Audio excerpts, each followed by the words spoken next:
Yo, yo, yo, what is going on? It is the Crazy Rider Rod here right now, back with Chapter 8 of my Invaders Zim fanfiction.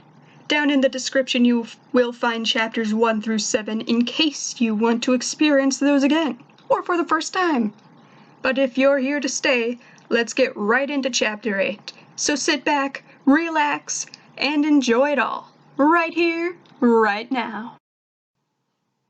Chapter 8. Boom! I hunted down and brought back a pair of live chickens for Zim to experiment on. I also caught a third chicken for my own little chicken meal. We were both down below and Zim was launching the hens into space while I gnawed on the bones that remained of my chicken food. Zim was about to launch the second chicken when an alarm suddenly went off. Zim and I both raised our heads from what we were doing. "Security breach! Unknown intruder!" Zim slipped on his disguise and we both went up to the house to see what was going on. I was still carrying a chicken bone in my mouth when Zim opened the door to reveal a poor squirrel costume made of clay that was shifting around the front yard. Zim was staring at the squirrel and I could see the eyes in the squirrel chest. I recognized them as Dib's eyes. "Gnomes, capture the squirrel," Zim commanded. The gnomes picked up the clay squirrel and dropped it, shattering the squirrel and revealing the Dib. "Ha! Nice try, Squirrel Dib. I laugh at your pitiful attempt at spying. Here I go." Zim started laughing and I approached Dib on all fours. "Go on, laugh," Dib shouted past me. "For one day you'll be sitting in your house all safe and secure, and then you'll look over and I'll be there, doing stuff." I tilted my head up at Dib questioningly. "Stuff? In my home? Never!" Zim shouted. "You'd have to find some kind of flaw in my security net. Since that could never possibly happen, you'll have to do your stuff elsewhere." I sat on the ground between the two boys, looking back and forth between each of them. "You haven't discovered some kind of flaw, have you?" Zim questioned Dib. "Let's just say your home defenses could use some tightening," Dib told him before turning and leaving. "You're lying! Nothing breaks through my defenses! Nothing!" At that moment, the pizza delivery boy pulled up front and walked right onto the property. He rang the doorbell and Gurr answered and took the pizza from him. "Gurr, we fend humans away from our home, not invite them over." "I had a coupon, and you let Liz over all the time." I dropped my bone. I hardly human. I looked back after Dib. "Want me to see if I get security flaw from Dib?" No, Zim swatted at the air. "Wait, I have an idea. How about you try to find out from the Dib what the flaw is in my security system?" Zim pointed at me.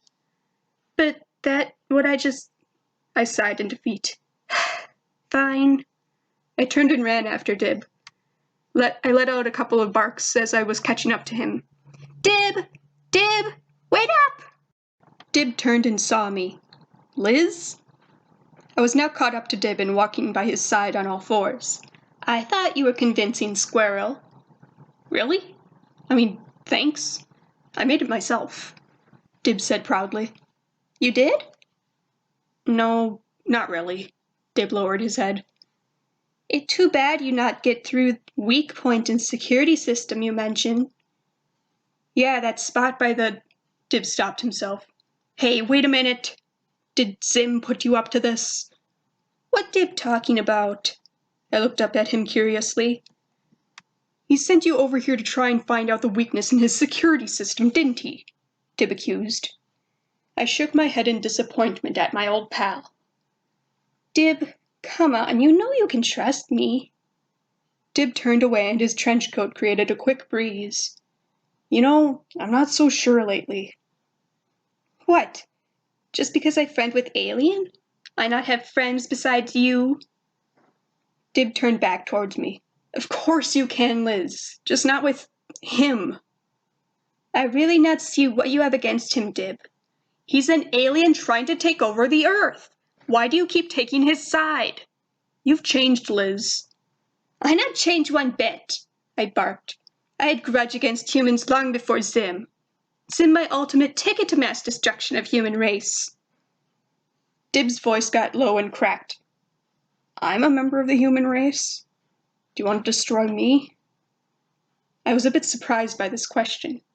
I thought it was obvious Dib Membrane was my only exception to my opinion of the humans. I rose to 2 feet and stepped closer to Dib.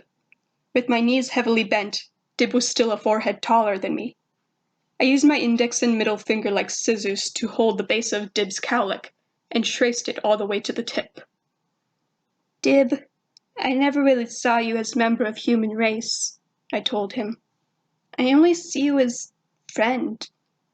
When Zim and I take over world, I make sure your death not happen. Gee, thanks, Dib said sarcastically. I lowered back down to 4s. My wrist started buzzing. Wolf Liz, come back to the base. I need you for something, Zim commanded. Her name is Liz Wolf, Dib told my wrist, not Wolf Liz. Be right there, Alpha, I said into the watch without breaking eye contact with Dib. See you at school, Dib. I turned and ran back to the house. When I reached the house, Zim was standing in the open doorway with a large pimple on the side of his face. The pimple had a drawing of a face on it that made it sort of hypnotic, but I tried not to stare out of politeness, and to focus on whatever it was Zim wanted. I hear what you need, Alpha. Did you get the information from the Dib child? No. I looked at the ground in shame. I'm sorry, but he knew right away we'd try and trick him. He not trust me like he used to. Stupid humans can't do anything right, Zim grumbled. Come inside, I need to test something with you. Uh-oh. I stepped inside and sat on the ground. Zim turned to me and started bouncing the pimple up and down. I couldn't help but to focus on the eyes of the pimple and lost all sense of anything else that was going on. It was just that little pimple, and nothing else mattered in the world. Liz, I heard a voice echo in the distance. Liz, I want you to go downstairs and clean up all those chicken bones. I go clean up chicken bones, I responded to the voice. I went down and cleaned up the chicken bones before returning to the house. Zim was turned so that the zit was not in my vision and I was back to normal. Fascinating. With these powers, I'll be unstoppable. What just happened? I asked, dazed. It would appear this pimple has some sort of hypnotic powers. I first discovered it was making Gur obedient and wanted to test it on someone a bit more strong-willed. That's why I called you back here, Liz. I wasn't sure whether to be flattered or mad at Zim. He just used me as a test subject, but he also said I was strong-willed, at least in comparison to Gur, and I know that's not saying much. What you do now? I asked him. I'm going to use it to hypnotize Dib into telling me what he knows about my security system. But first, I need to disguise it. We went down and found some dog-like clothes for the pimple. I will call it Pastulio. Why that name? I asked. You dare question Zim? Back at school, we were outside behind a tree. I made sure I was standing to the side of Zim where Pastulio couldn't hypnotize me. I certainly didn't need to be hypnotized to help Zim. We approached Peony playing hopscotch. Have you met my friend Pastulio? Zim asked Peony. He's visiting from another place. Peony took a look at the zit and screamed. Ew, he's... She looked into the eyes of Pastulio and was soon under the spell. Beautiful, I love him. We then approached Mary, who was jumping rope. You, frolicking dirt child. I burst out laughing at Zim's comment, and they stared at me until I finished. Meet Pastulio.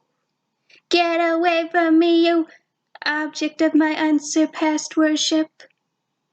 Now with 2 followers, we headed for the monkey bars, with many children playing. Pastulio demands your attention, Zim shouted to the children before bouncing the zit in that hypnotic way.